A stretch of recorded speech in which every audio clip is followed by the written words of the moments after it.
तो मैं बता रही थी कि कुछ हमारे इंटरनल ऑर्गन्स में भी मूवमेंट हो रहा है। ठीक है।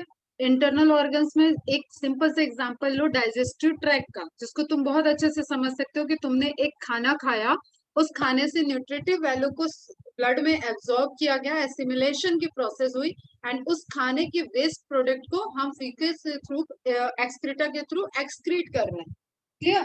तो इस पूरे मूवमेंट में तुम नहीं डिसाइड करते हो, हम नहीं डिसाइड करते हैं कि हाँ अभी हमने खाना खाया, रुक जाओ थोड़ी देर के बाद इसको च्यू करेंगे, अभी हम वापस से दांतों से बाद में प्रेस करेंगे, मुंह में डालने के बाद हम थोड़ा आराम करेंगे, या एसोफेगस में चला गया तो अब स्टमक में हम इसको नहीं जाने देंगे, एसोफेगस में हम इकट्ठा कर रहे हैं। इस तरीके का कोई भी इंटेंशन हम लोग नहीं कर सकते हैं। That is just like muscular movement. इस तरीके से आपका मूवमेंट होता जाएगा।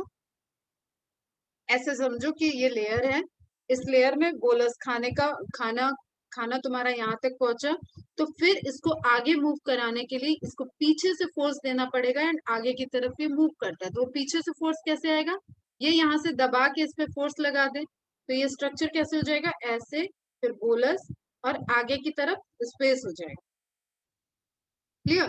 तो जब ये यहाँ से प्रेशर आएगा तो ये आगे की तरफ मूव कर जाएगा, तो फिर ये पीछे वाला नॉर्मल हो जाएगा एंड आगे फिर ऐसे हो जाएगा। इस तरीके से मूवमेंट चलता है। That movement is peristalsis movement. तो वन बाय वन देख लेते हैं। कार्डियक तो समझ में आ रहा है, हार्ट वाला है, एक एक करके देखते हैं सब। skeletal muscle tissue is closely attached to skeletal bones with the help of tendon. In a typical muscles such as the biceps is striated. skeletal muscles कैसी होती है, स्ट्राइप्ड, रेखित, हिंदी में बोलते हैं रेखित, रेखित मांसपेशियां। क्लियर। नेम ही इंडिकेट करता है कि उसपे क्या होंगी, लाइंस होंगी, स्ट्राइप्ड बने होंगे। तो स्ट्रेटेड मसल्स क्या है आपकी, स्केलेटल मसल्स हैं। Fibres are bundled together in parallel fashion. आप इसका इमेज देखोगे तो आप स्केलेटल मसल्स में देखो सब कैसे हैं, पैरेलली पैरेलली पूरे फाइबर्स अटैच्ड हैं, स्ट्राइप्ड है। क्लियर। स्ट्राइप्ड है, लाइनें खींची हुई है इस मसल्स पे, ऐसा लगेगा कि लाइन खींची हुई है, जैसे नोटबुक बनती है उस तरीके का स्ट्रक्चर आपको दिखेगा। इमेज देखो, स्ट्रेटेड मसल्स, ये लाइन लाइन लाइन, और ये एक मसल है, अगेन वही चीजें जो आपको इनलार्ज करके मैंने बताया। अब आप एनसीईआरटी का इमेज देखो तो that is the striated muscles या skeletal muscles. Is it clear. ये सारी क्या है, फाइबर्स हैं, अरेंजमेंट दिख रहा है उनका, और इस तरीके का अपीयरेंस हमें दिखेगा मसल्स टिश्यू के ऊपर। ठीक है। तो दिस इज स्केलेटल मसल। अशीद, यही जो शीद लिख के छोड़ दिया ना एनसीईआरटी में, इसलिए हम उतने शीद के अंदर गए। A sheath of tough connective tissue. What is the name of sheath, muscle tissue के सबसे बाहर वाली शीद कौन सी शीद है ये, बताओ और लिखो यहाँ पे। सेल की शीद नहीं पूछा है, मसल टिश्यू की शीद पूछ रहा है, कौन सी शीद आ जाएगी, एपिमाइसियम। Very good. ठीक है। तो ये जो अशीद लिखा हुआ है ना एनसीईआरटी में, इसको लिख लो यहीं पे, किस शीद की बात हो रही है यहाँ पे, एपिमाइसियम की सबसे outer of tough connective tissue encloses several bundle of muscle fibre. ध्यान रखना, इसी के अंदर फिर तुम्हारी क्या है, फेसिकुलाई है। अब यहाँ फेसिकुलाई की बात नहीं किया, डायरेक्ट कहाँ पहुंच गया, मसल फाइबर में। और आपको चैप्टर 20 में क्या पढ़ना है, muscle fibre contraction and relaxation phenomena acting myosin. तो उसके बीच में जो है आपको वो रिलेशंस ध्यान में रहना है कि मसल्स हैं, देन फेसिकुलाई है, देन आपका मसल फाइबर है। ठीक है। तो ये तो हो गई आपकी स्केलेटल मसल।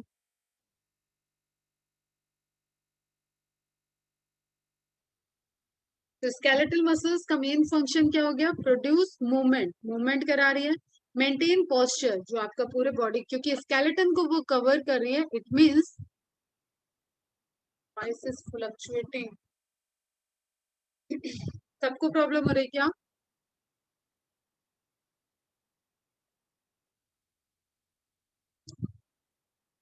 नहीं है बेटा प्रॉब्लम, तुम अपने अपने कनेक्शन को भी देखो है ना थोड़ा सा, अदरवाइज क्विट कर जाओ और रिकॉर्डेड लेक्चर देखो। प्रोड्यूस मूवमेंट, मूवमेंट करा रहा है, मेंटेन पोस्चर, आपका स्केलेटन सिस्टम के ऊपर जो कवरिंग दी हुई है वो किसकी होगी, कार्डियक मसल तो होगी नहीं, स्मूथ मसल मैंने बताया इंटरनली है, तो ये कौन सी मसल्स हो गई, स्केलेटल मसल्स हो गई जो बोन्स के साथ अटैच्ड है। स्टेबलाइज ज्वाइंट, ज्वाइंट्स मतलब जो आपके बोनी ज्वाइंट्स हैं, दो बोन्स को जोड़ने के लिए जो ज्वाइंट्स हो रहे हैं उसको स्ट्रक्चर को स्टेबिलिटी दे रहा है। Generate heat, very important. Heat generation कैसे हो रहा है? क्योंकि एटीपी का यूटिलाइजेशन हो रहा है, कॉन्ट्रैक्शन, रिलैक्सेशन। आप एक्सरसाइज करते हो तो कैसे गर्मी सी लगती है ना, दौड़ के जा रहे हो या जल्दी जल्दी कुछ कर रहे हो तो आप गर्मी सी फील करते हो ना, that is the heat generation. उसमें मेटाबॉलिक प्रोसेस, मस्कुलर मूवमेंट, ये सब इन्वॉल्व होते हैं। नाउ नेक्स्ट है स्मूथ मसल फाइबर। ठीक है, एनसीईआरटी का पॉइंट है, एमसीक्यू ही यही है, taper at both ends, that is fusiform. Fusiform पहले कहाँ आया हुआ टर्म, बताओ फटाफट। Fusiform, there is something modification जिसमें पढ़ाया हुआ है मैंने।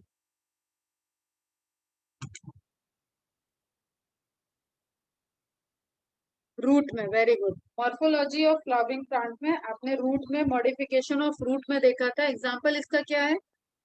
Fusiform, tapering end both side, beetroot, carrot, radish, radish, very good.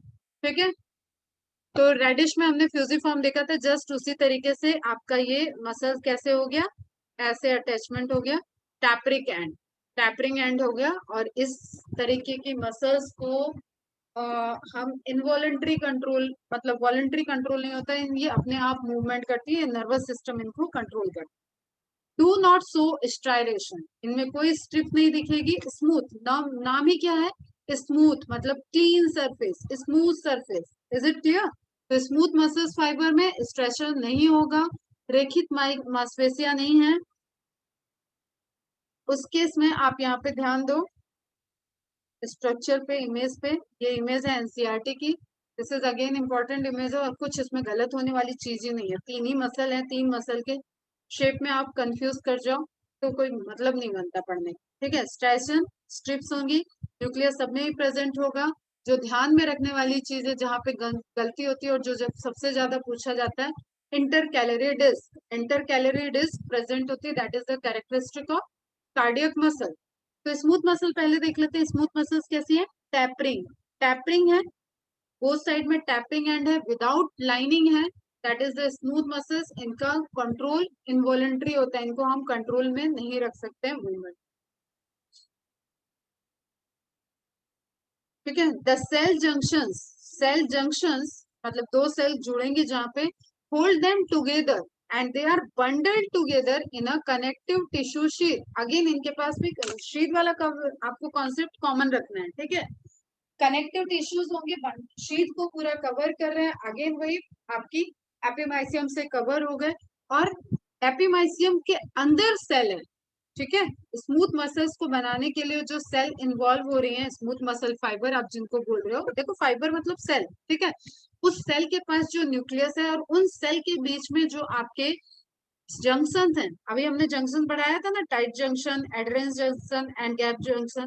इस सब सारे आपके जो जंक्शन हैं, इसमें ट्रांसपोर्टेशन और एडरिंग प्रॉपर्टी जो है, ठीक है, इस एडरिंग प्रॉपर्टी से ही वो मसल कैसे होगी, जैसे इसको वर्क करना है, ये अलग तो नहीं करेगी, ये मसल इसके साथ ही करेगी, ये मसल इसके साथ करेगी।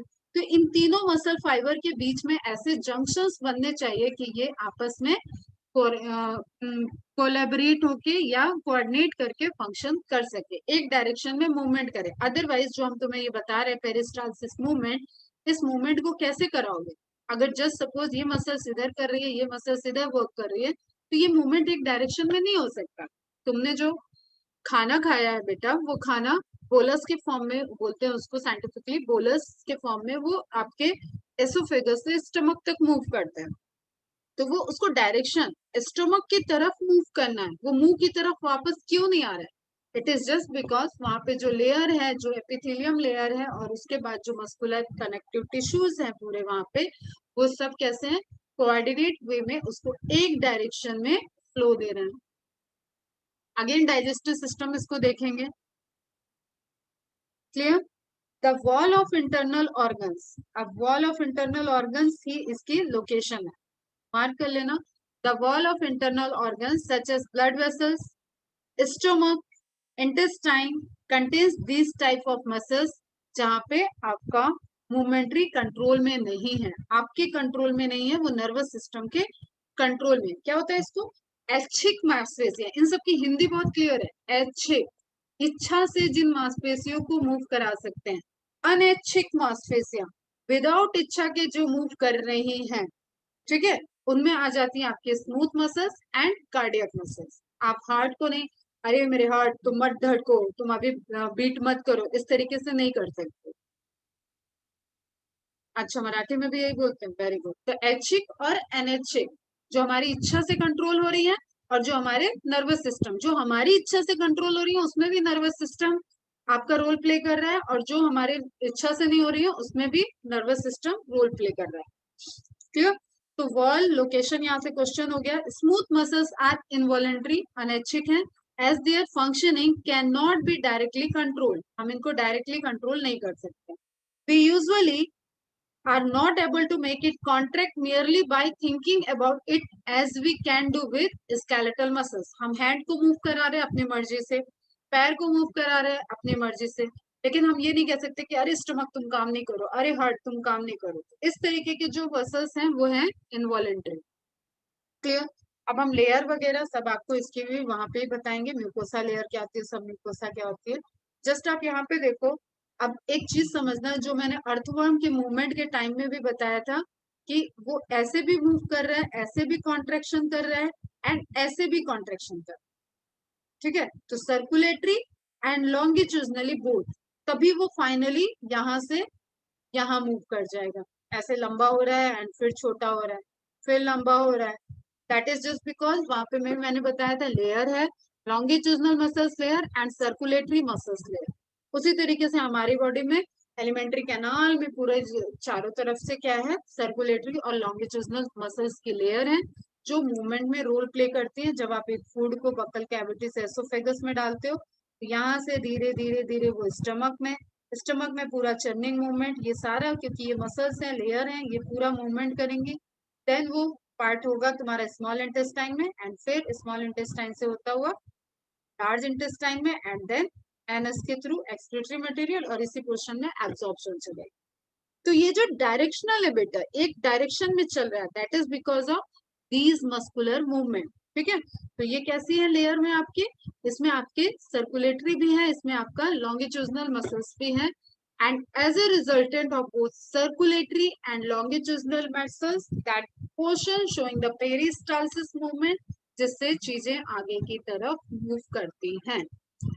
Is it clear? ये दिख रहा है आपको पूरा मस्कुलर स्ट्रक्चर, इसका डायरेक्शन है ये, तो ये इधर की साइड ही मूव करेगा, असेंडिंगली डिसेंडिंगली होता है इसमें स्ट्रक्चर। करेंगे बात सब।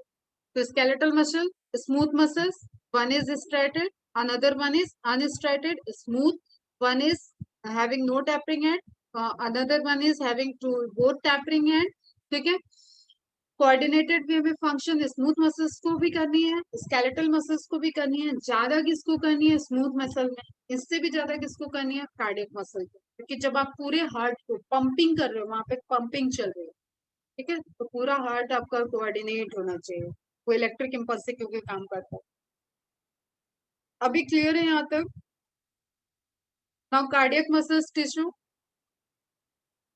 ये कैसी है, स्ट्राइटेड है लेकिन इनवॉलेंट्री है। तो दोनों से एक एक फीचर को ले लिया हमने, स्ट्राइटेड फीचर ले लिया किसका, स्केलेटल मसल का, इनवॉलेंट्री फीचर ले लिया किसका, स्मूथ मसल का, और बना दिया कार्डियक मसल टिश्यू।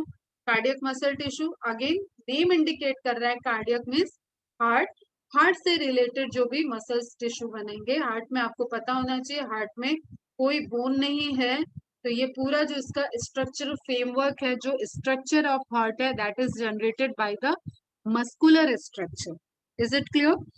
तो हार्ट का जो मस्कुलर टिश्यू है that is highly contractile tissue, और ये एक ऐसा कॉन्ट्रेक्टाइल टिश्यू है जो फ्रॉम बर्थ क्या बिफोर बर्थ से काम कर रहा है एंड टिल डेथ काम करने वाला कंटिन्यूअस टिश्यू है। Is a contractile tissue present only in the heart. Cell junction fuse the plasma membrane. अब ध्यान से सुनो, this is very very important question. Cell junction smooth में भी थे, सेल जंक्शन यहाँ पे भी होंगे, सेल जंक्शन आपके स्केलेटल में भी है। सेल जंक्शन मतलब सेल को जंक्शन देना है तब तो टिश्यू बनेगा बेटा, तो वो तो सब जगह है। यहाँ स्पेसिफिसिटी क्या है? Fuse the plasma membrane of cardiac muscle cells and make them stick together. अब जैसे जो सपोज कैसे बताऊं, तुमने एक वो देखा है क्या? तुम लोगों क्या इस साइड तो काफी ट्रेडिशनल चीजें यूज करते हो, तो एक डेकोरेशन के लिए इस तरीके से चीज आती है जो फ्लैटेंड रहेगी बर्थडे वगैरह डेकोरेशन में, या पहले ट्रेडिशनल जैसे ये तुम्हारा मंदिर है, ये यहाँ पे फाटक के सामने एक मंदिर है, उसके अंदर मैं गई थी 1 साल पहले, तो उसके ऊपर मैंने रूफ में देखा था काफी ज्यादा पेपर वर्क किया हुआ है।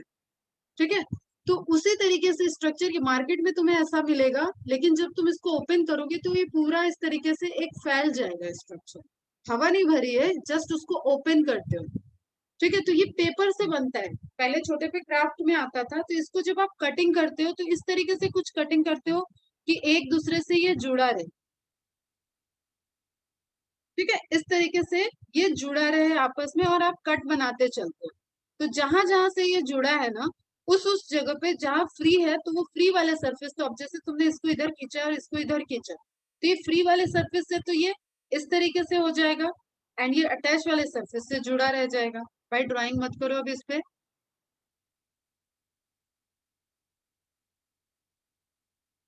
समझ में आ रहा है बच्चा? तो इसी तरीके से कार्डियक मसल्स का क्या स्ट्रक्चर है, उसको पंप करना है, तो पंप करने के लिए उसको पूरा का पूरा आपको अटैच करके रखना पड़ेगा। अटैच करके रखना समझ में आ रहा है? क्यों? क्योंकि पूरा का कार्डियक मसल्स का काम ही है पंपिंग। पंपिंग कर रहा है, वो पंप करेगा तो ब्लड बाहर आएगा, पंप नहीं करेगा तो ब्लड को स्टोर करेगा, देन पंप करेगा, और ये इतना फास्ट होता है डायस्टोलिक सिस्टोलिक कंडीशन कि ये 8 सेकंड में पूरी एक 0.8 सेकंड में आपकी पूरी एक साइकिल चल जाती है। तो मीन्स आपको क्या समझा रही हूँ मैं यहाँ पे कि उस पूरे चैम्बर की जो मसल्स हैं, they should be very very coordinated, मतलब कोऑर्डिनेशन सारे मसल्स में है, लेकिन ये बहुत ज्यादा कोऑर्डिनेटेड होने चाहिए, क्योंकि इनको कहीं कहीं पे सप्लाई है जिससे इम्पल्स जनरेट होंगे कि इनको कॉन्ट्रैक्ट करना है या रिलैक्स करना है। और यहाँ पे जब सपोज इम्पल्स आया तो ये इसको आगे आगे आगे आगे आगे पूरे इस चैम्बर में देगा, और तब ये पूरा चैम्बर एक साथ कॉन्ट्रैक्ट किया। जैसे जस्ट सपोज ये चैम्बर है, इसको पंप करना है तो ये छोटा हो गया, एक साथ होगा, ये आधा होगा तो गड़बड़ है मामला। ठीक है, इसलिए यहाँ पे जो होती है आपकी, that is intercalated disc. Cell junction fuse the plasma membrane of cardiac muscle cells and make them stick together. Communication junction, intercalated discs. जो मैं बता रही हूँ डिस्क कैसे बोल रही हूँ, जैसे वो पेपर वाली चीज बताई, तो जहां जहां से वो कनेक्टेड है, तो एक सेल का दूसरे सेल से प्लाज्मा मेम्ब्रेन के फ्यूज होने की वजह से क्या हो गया, कनेक्शन हो गया। तो इस सेल को अगर यहाँ से इम्पल्स आया है, यहाँ से इम्पल्स आया है, एंड यहाँ तक इम्पल्स जाना है आपको, तो ये सेल इससे कनेक्ट है, ये सेल इससे कनेक्ट है, यहाँ इम्पल्स आया, ये कॉन्ट्रैक्ट करेगी, ये भी कॉन्ट्रैक्ट करेगी, ये भी कॉन्ट्रैक्ट करेगी, ये भी तो ओवरऑल पूरा आपका हार्ट का एक एट्रियल या वेस्कुलर वेसाइकल चैम्बर कॉन्ट्रैक्ट करता है, वेंट्रिकल या एट्रियल चैम्बर कॉन्ट्रैक्ट करेगा। Is it clear? At some fusion points, allow the cell to contract as a unit. अब अंडरलाइन कर लेना, जो हम इतना देर से चिल्ला रहे हैं वही बात है कि पूरे के पूरी सेल एक यूनिट की तरह कॉन्ट्रैक्ट करें। ये नहीं कि cell A B C D अलग कॉन्ट्रैक्ट कर रही है, ई एफ जी अलग कॉन्ट्रैक्ट कर रही है। That is, when one cell receives a signal to contract, its neighbors are also stimulated to contract. That's why हम इनको क्या बोलते हैं? That is striated involuntary muscles. Again इसकी भी इमेज देख लेते हैं। ये है आपकी कार्डियक मसल्स, आप यहाँ पे देखो, इनके बीच में कनेक्शन है, और ये कैसी है? स्केलेटल मसल्स पूरे बंडल में थे। ये कैसी है? कनेक्शन, एक सेल से दूसरी सेल फ्यूज होते हुए जा रही है, एक सेल से दूसरी। यहाँ पे मैंने कोई सिग्नल दिया, यहाँ just suppose neural muscular junction है, उससे सिग्नल आया, तो ये कॉन्ट्रैक्ट, ये कॉन्ट्रैक्ट, ये कॉन्ट्रैक्ट, ये कॉन्ट्रैक्ट, तो पूरी ये एक यूनिट की तरह ये शॉर्ट होंगी एंड फिर लॉन्ग हो जाएंगे। Are you getting my point बेटा? समझ में आया? रिप्लाई करो फास्ट जरा।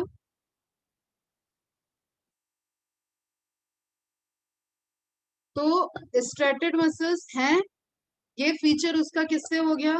स्केलेटल मसल से। इनवॉलेंट्री है लेकिन स्मूथ नहीं है, तो इनवॉलेंट्री वाला फीचर किससे हो गया? स्मूथ मसल से। तो एज ए रिजल्टेंट हम देख रहे हैं कि ये आपकी इमेज है एनसीईआरटी की, ये ध्यान में रखो। ये कनेक्शन कनेक्शन बनाता हुआ स्ट्रक्चर, ये आपस में कनेक्शन को फ्लो कराए।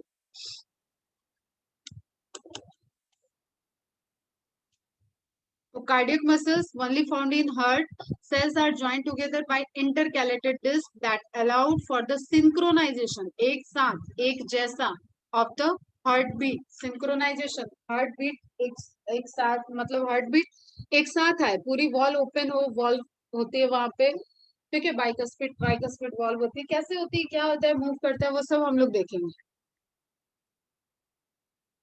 स्केलेटल मसल में भी सेल इंडिविजुअली नहीं किए, सेल पूरी कोऑर्डिनेट करके, आपने पूरी बाइसेप मसल्स को कोऑर्डिनेट किया तब वो मूव किया। तो सब कोऑर्डिनेट कर रहे हैं लेकिन कोऑर्डिनेशन का लेवल कार्डियक मसल में सबसे हायर है। Involuntary control, hormones and signal from the brain adjust the rate of contraction. Branch striated muscles हैं attached with the intercalated disc, that's why synchronization in heart beat results. Clear है? अब आप देखो इसमें connections याद करो, तो गैप जंक्शंस हैं, डेस्मोसोम्स हैं, इस तरीके से कनेक्शन डेस्मोसोम्स के बन रहे हैं, गैप जंक्शन के कनेक्शन बन रहे हैं। अगेन ये मसल फाइबर्स के अंदर आपको एक्टिन मायोसिन के फिलामेंट दिख रहे हैं, और ये आपस में कोऑर्डिनेट वे में, ये पूरे कोऑर्डिनेट है एक दूसरे से, दैट्स वाई वहां पे फंक्शन जो चलेगा वो कोऑर्डिनेटेड वे में फंक्शन चलेगा। मल्टीपल सेल्स हैं लेकिन behaving like a single unit. कैसा दिखता है? एक सिंगल यूनिट के जैसे दिखेगा, और उस सिंगल यूनिट की वजह से वो एक साथ में फंक्शन को परफॉर्म कर।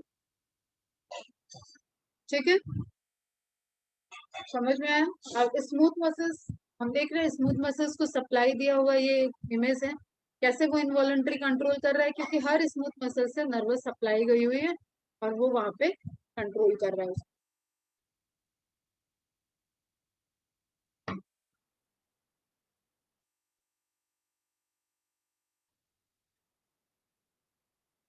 कॉन्ट्रेक्शन, ये कनेक्शन का डिफरेंस है। हाँ, ये कनेक्शन डिफरेंस और नेसेसरी भी है ताकि वो एक साथ वर्क कर सके। अब ये पाथवे होता है, ये स्टेप्स हैं जो हमें मस्कुलर चैप्टर में पढ़ना है कि एक्टिन और मायोसिन का कैसे बाइंडिंग होता है, कैसे कॉन्ट्रेक्शन है, रिलैक्सेशन। ठीक है, जस्ट हम तुम्हें एक आइडिया दें, तो दिस इज फिलामेंट, फिलामेंट का दोनों का कॉम्बिनेशन हुआ। ये उसी तरीके से जैसे नाव चलाते वक्त वो पतवार पानी को ढकेलता है ना, तो ये कैसे हो गया, ये पीछे की तरफ फोर्स देगा, फोर्स देगा तो कॉन्ट्रेक्शन, एक्टिन मूव कर जाएगा, एंड देन जैसे मूव किया वैसे ये फिर फ्री आगे वाले को ज्वाइन करेगा, फिर से दूसरे को ज्वाइन करेगा, तो ये आगे पीछे चलता रहेगा, क्योंकि मैंने बताया वहां गैप है, एक्टिन के पास गैप है।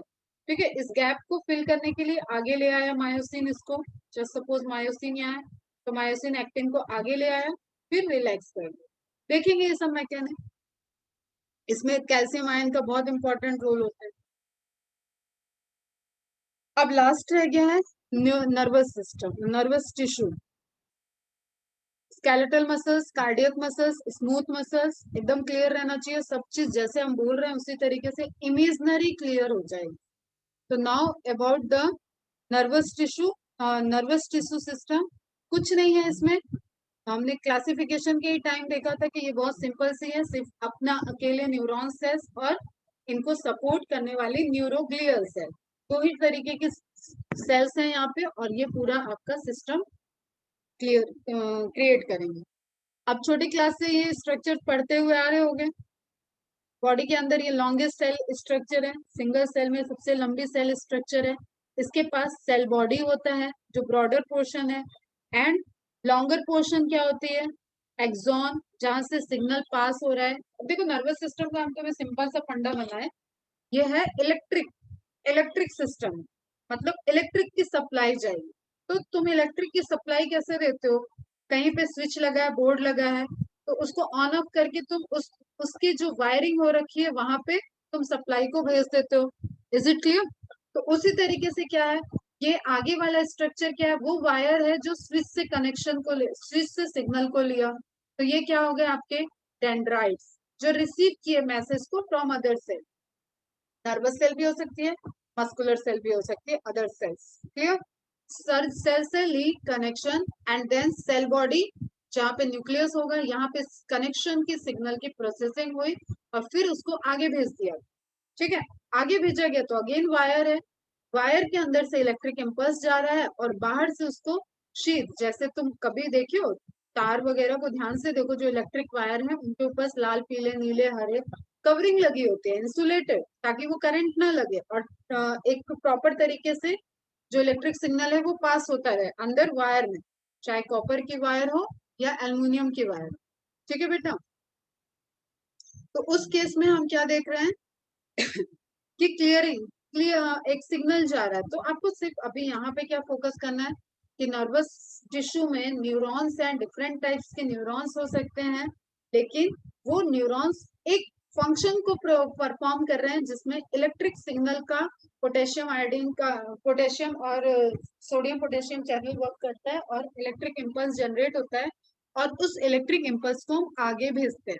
तो एक लेने वाला पोर्शन है दैट इज डेंड्राइट, एक ट्रांसपोर्टेशन का पोर्शन है दैट इज एक्सॉन, एक आगे भेजने के लिए पोर्शन है that is the again your terminal, axon की टर्मिनल शीट बोलेंगे, टर्मिनल पॉइंट बोलेंगे, जो जहां पे आपके सिनेप्सिस आके अटैच्ड होते हैं। ठीक है बच्चा इतना? तो dendrite, cell body and axons, these are the main part of neurons. Nervous tissue का स्पेसिफिक सेल न्यूरॉन। ये आपको इमेज दिख रही है कि मल्टीपल वायर्स है, मल्टीपल वायर्स अपने अपने कनेक्शन बना के अपने अपने सिग्नल को प्रोसेस कर रहे हैं। एंड एक डिस्क्लेमर हमेशा मैं दे देती हूँ, nervous tissue system, brain neurologist still 2% knowledge है अभी ब्रेन के बारे में। तो that is very very complicated portion of our body. ठीक है, we know still about the 2%, कुछ नहीं पता अभी ब्रेन की हमें जितनी भी नॉलेज है और उसमें कोई न्यूरोलॉजिस्ट बन रहा है तो उसको भी 2 से 3% से ज्यादा की नॉलेज नहीं है ब्रेन के बारे में, इतनी नॉलेज अभी तक रिपोर्टेड हुई है। तो यहाँ पे नंबर ऑफ आपको जो कनेक्शंस दिख रहे हैं वो है न्यूरल कनेक्शन। अब एक चीज नर्वस सिस्टम के बारे में ध्यान में रखना कि जो न्यूरॉन सेल है, पहले भी बताया है, वो डिवाइड नहीं करती हैं। तो फ्रॉम बर्थ हमें न्यूरॉन सेल्स फिक्स मिली हैं और वो कनेक्शन को बढ़ाती हैं। जब कनेक्शन को बढ़ाती हैं तो आपकी इंटेलिजेंस, जो बोलते हैं ना कि एक बंदा बहुत इंटेलिजेंट है, एक थोड़ा स्लो प्रोसेस है, एक एकदम डम। क्यों? डम वाले ने अपने न्यूरॉन सेल को ट्रेन ही नहीं किया कि उसके न्यूरॉन सेल कनेक्शन बना। जस्ट एग्जांपल, अगर हम किसी को एक रूम में बंद कर दे रहे हैं आफ्टर बर्थ और वो उसी रूम में गूंगे बन के हम एकदम मुंह बंद करके उसके पास जा रहे हैं, सिर्फ उसको खाना पीना दे रहे हैं और आ रहे हैं, तुम 10 साल बाद उसको बाहर निकालो, उस बच्चे को 10 साल के होने तक एक वर्ड नहीं समझ में आएगा, वो कुछ नहीं बोल पाएगा, वो गूंगे की ही तरह बिहेव करेगा। इट्स जस्ट बिकॉज ऑफ ये सब स्टडी की जाती है बेटा, सालों स्टडी होती है इन सब। क्यों हुआ ऐसा? क्योंकि उसने कभी किसी की आवाज नहीं सुनी, उसके न्यूरॉन्स ने साउंड, बोलना, माँ पापा, ये वर्ड ही नहीं सुने, तो उसको कुछ नहीं पता है और बाहर वो निकलेगा तो सबको लगेगा अरे ये कुछ भी नहीं जान रहा, इतना बड़ा बच्चा कुछ भी नहीं जान, अरे उसके नर्वस सिस्टम को ट्रेंड ही नहीं किया है। That is the important point. बाकी बातें करते रहेंगे आगे, आज खत्म कर लेते जरा। तो न्यूरल टिश्यू में exerts the greatest control over the body's responsiveness to changing the condition। अब बॉडी के रिस्पॉन्स में दो सिस्टम कोऑर्डिनेट वे में वर्क करते हैं, one is nervous system, second is endocrine system. जो फास्ट करता है, तुरंत कर रहा है, दैट इज नर्वस सिस्टम। जो सिक्रीशन के थ्रू धीरे धीरे लॉन्ग टाइम के लिए कर रहा है, ठीक है, that is endocrine system, hormone का secretion. Neural tissue exerts the greatest control over the body's responsiveness to changing condition.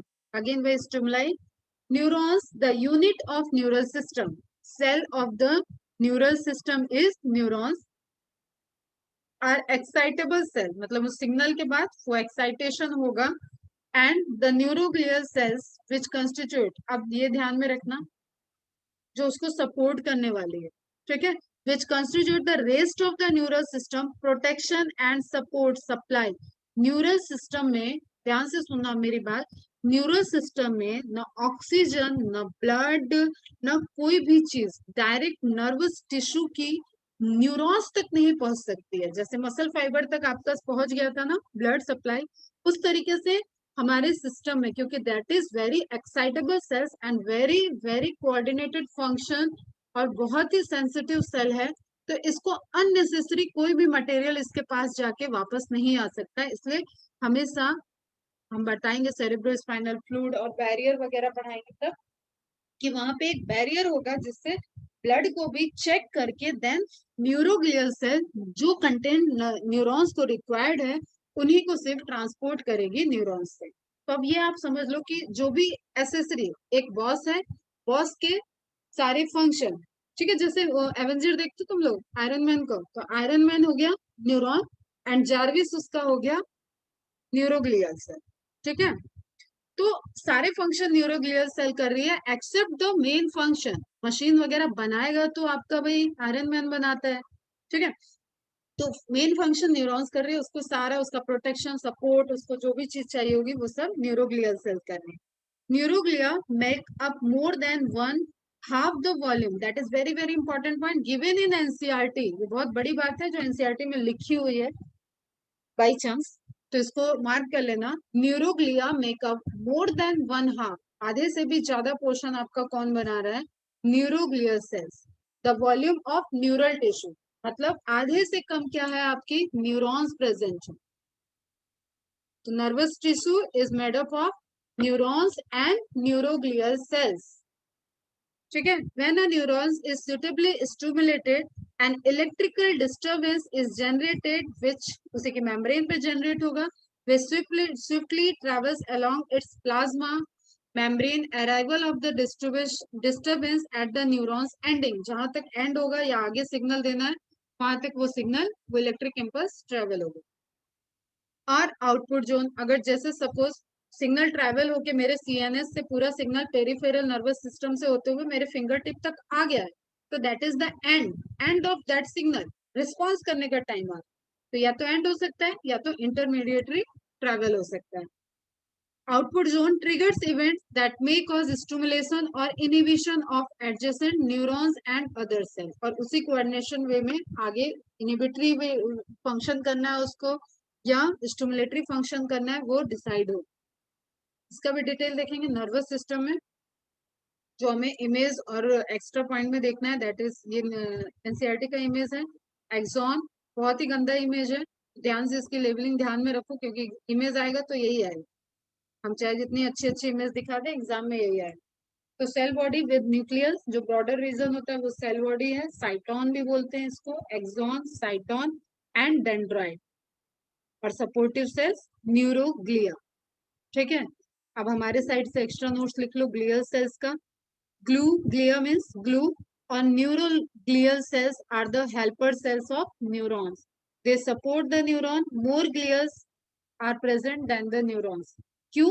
क्योंकि आप यू कैन रिलेट हियर कि एक न्यूरॉन को कई सारे उसके सपोर्टिव फंक्शन करने के लिए न्यूरोग्लियल सेल्स चाहिए, ठीक है। सबके अपने अपने फंक्शन होंगे, कोई इम्यून सिस्टम को देख रहा होगा, कोई उसका कोई पैथोजन ना पहुंचे ये देख रहा होगा, कोई ब्लड की सप्लाई मेंटेन कर रहा होगा, कोई न्यूट्रिशन को मेंटेन कर रहा होगा, कोई ऑक्सीजन दे रहा होगा और CO2 ले जा रहा होगा, तो डिफरेंट डिफरेंट फंक्शन असाइन कर रखा है ग्लियल सेल्स का। इसलिए न्यूरल सेल से न्यूरल टिश्यू में न्यूरॉन्स से ज्यादा नंबर होगी ग्लियल सेल्स का, ठीक है, involve in the nutrition and maintenance of the nerve cells. Again उसी में इसको हम लास्ट देखते हैं, जो सबसे इंपॉर्टेंट होती है दैट इज एस्ट्रोसाइट, ठीक है। अभी एक चार्ट दे रहे हैं, इसको समझने की कोशिश नोट डाउन कर लेना। अब ये इमेज देखो, बड़ी प्यारी इमेज है, ये है न्यूरॉन। अब हम जो मार्क कर रहे हैं वो देखना, बस यहीं पे एंड करेंगे, पता है ज्यादा हो रहा है। ये न्यूरॉन्स है, ये है न्यूरॉन, न्यूरॉन में ये हो गया आपका डेंड्राइट, ये हो गया आपका साइटोन या सेल बॉडी, और ये पोर्शन हो गया आपका एक्सॉन। अब बड़े अच्छे से देखो, यहाँ क्या है, ये है ब्लड की कैपिलरी, ब्लड कैपिलरी, यहाँ से जा रही है ब्लड की सप्लाई। क्लियर बच्चा, ब्लड कैपिलरी है, ब्लड कैपिलरी से न्यूरॉन के बीच में जंक्शन देखो, ये है एस्ट्रोसाइट की एक जंक्शन, इधर इसने बना रखा है। एस्ट्रोसाइट भी सेल है, प्रोसेस करेगी, जो चीज चाहिए वो इधर ट्रेवल करके दे दिया उसने, जो चीज यहाँ से वेस्टेज है वो इधर से ट्रेवल करके यहाँ दे दिया, यहाँ से फिर यहाँ चला गया ब्लड के थ्रू, और वो एक्सक्रीटरी सिस्टम में चला गया। तो एकदम बढ़िया वाला कॉम्बिनेशन, यहाँ पे कोऑर्डिनेशन चलता है। माइक्रोग्लियल सेल्स ये क्या हो जाएंगी आपका, मेंटेन करेंगे कि उसके कहीं पे यहाँ पे कोई पैथोजन तो नहीं मूव कर रहा है, कोई ऐसा वायरस बैक्टीरिया तो यहाँ नहीं आ गया, तो वो उसको देखेंगे। तो एक चार्ट है बेटा, ये नोट डाउन कर लेना तुम लोग थोड़ा सा, बहुत इंपॉर्टेंट तो नहीं है क्योंकि अब क्वेश्चन वही है कि बियॉन्ड द लेवल थोड़ा सा, लेकिन नर्वस सिस्टम में हम पढ़ेंगे इसलिए थोड़ा सा नोट डाउन कर लोगे तो कोई दिक्कत नहीं है।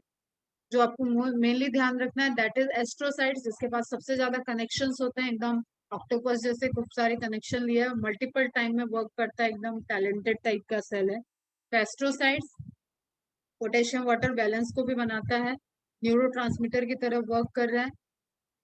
अब माइक्रोग्लिया जो आपको ये दिख रहा था, दे बिहेव्स लाइक अ स्कैवेंजर, जैसे कहें कि रात में लॉकडाउन लगा हुआ है लेकिन पुलिस की गाड़ियां घूम रही है, ठीक है, करती है ना, सर्वे करती रहती है, विदाउट सायरन घूमते रहते हैं, तो उसी तरीके से स्कैवेंजर्स जो आपके ब्रेन सिस्टम को देख रहे हैं कि यहाँ पे कोई ऐसा अनवांटेड चीज ना आ गया, ठीक है।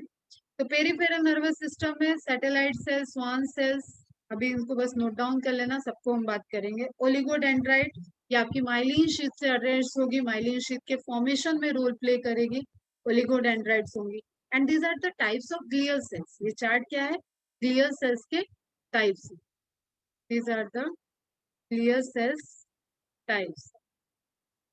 नोट डाउन कर लेना, इमेज नहीं बनाना, नेम लिख लेना, ठीक है। एस्ट्रोसाइट एपेंडाइमल ये बैरियर का बनाने में रोल प्ले करती है, and one is important, microglia हो गया, ठीक है बेटा। इस तरीके से आप देख रहे हो, ये देखो ये आपके एक्सॉन से रिलेटेड है, ये आपके डेंड्राइट से रिलेटेड है, एक्सॉन से रिलेटेड है। सैटेलाइट सेल्स आपकी सेल बॉडीज से, साइटोन वाले पोर्शन जहाँ पे मैकेनिस्ट चल रही है उनसे रिलेटेड है। स्वान सेल अगेन आपकी माइलिन शीट वगैरह बनाने में रोल प्ले करती हैं। सीडेड न्यूरॉन्स भी होते हैं, नॉन सीडेड भी न्यूरॉन्स होते हैं, वो सब हम लोग देखेंगे। This is all about the tissue system. कल से ऑर्गन्स स्टार्ट होंगे और फिर अर्थवर्म और कॉकरोच देखेंगे, मंडे मंडे से स्टार्ट होगा। यहाँ किसी को कोई डाउट, समझ में आया? इंटरेस्ट आता है तुम लोग को कि बस हम ऐसे ही पढ़ाई की तरह पढ़ रहे हो या इंटरेस्ट ले रहे हो, कैसा ले रहे हो? अभी पढ़ाई की तरह पढ़ोगे तो बहुत नॉलेज हो जाएगी, इंटरेस्ट के साथ पढ़ना जरूरी है यहाँ। गुड, इंटरेस्ट के साथ पढ़ो, कवर करो, कोई भी डाउट हो पूछो, ठीक है। क्योंकि ये ऐसे क्वेश्चन है जिसकी बहुत डेप्थ आपको पढ़नी है आगे जाके, ह्यूमन एनाटॉमी मैंने नहीं पढ़ी है, ध्यान रखना। ये तो बहुत बेसिक्स तो है, बहुत बेसिक्स, इसकी डेप्थ तो आपको पढ़नी है, इनके भी टाइप्स और इनकी भी चीजें। तो दिस इज द क्वेश्चन जो आपको बहुत अच्छे से समझ में अच्छे से कवर हो। चलो बाय बाय बच्चा, मिलते हैं अभी दोपहर में, ठीक है। डाउट सेशन लेते हैं और रिविजन क्लास।